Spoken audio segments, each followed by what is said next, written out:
Смотрю на букет алых роз, подаренный мне на день рождения, и в голову пришла мысль, почему так важно дарить женщине цветы. Цветы – это не просто красивый подарок, это язык внимания, заботы и чувств.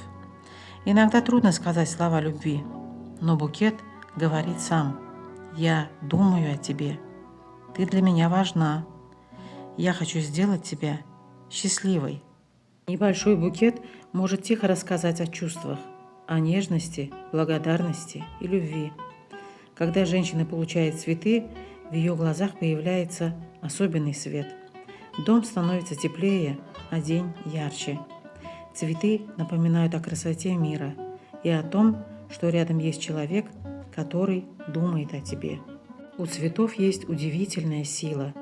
Они не говорят, но все равно рассказывают историю о внимании, заботе и искреннем желании сделать другого человека счастливым.